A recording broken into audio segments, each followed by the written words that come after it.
Ulitin mo nga tan, paano sawayin si... Paano sawayin si... Hindi nga makikinig. Tigas ng ulo niya. Lakasan mo para marinig ni Mami Roxanne. Lili, pasumbong natin kila tita mo.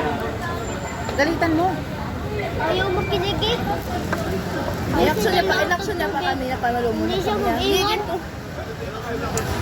Ha? Nangadlo ka ba? Ikaw, ilang beses na Ano sinabi eh, itong yun, kwan, ganito? ipasok dito ba? Ipasok dito. Wala ka ba katulong? Diba? Okay. Ayaw mga tigan. Ayaw mo magbae. Wala katulong. Pagalitan mo tan. Yung gabi, sasakit ang tingin mo. Dami ang kinakain mo. Hindi mo ubusin. Sila walang pagkain. Wala, buti pa si Ethan alam niya. Sila walang kinakain. Tapos ikaw, sinasayang Tignan mo. mo naman kasi kumain, akala mo katapusan na lang mo yung parang lungkot na lungkot. Nanghanap daw sila ng pagkain nun sa basura. Busog ka na, Ye? Sinayang mo lang yan, Ye.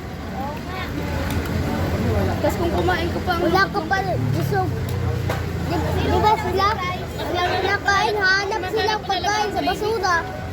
Nananap talaga ang baby sa Jollibee. Wala man dyan, maraming tao doon, walang maupuan eh. Yan ako nakatikim na. Kasi, hindi makikinig kasaway pa. Galitan mo sila tan. Sabihin mo, gayahin niya si Ate Joy paano kumain. Gayahan mo si Ate Joy. Kano kumain? Tingnan mo si Ate Joy, oh. Ubus ng kanin. Hindi na lang tao mamaya. Gayahin mo ang sinain ni... Ayan, o tamo. Ang sarap-sarap ng pagkain. Lungkot na lungkot ang itsura. Pagkain mo, ubus na. Kasi gusto niya uminom ng coke. Ay, hindi nga pinag-inom. Ikaw din. Ito.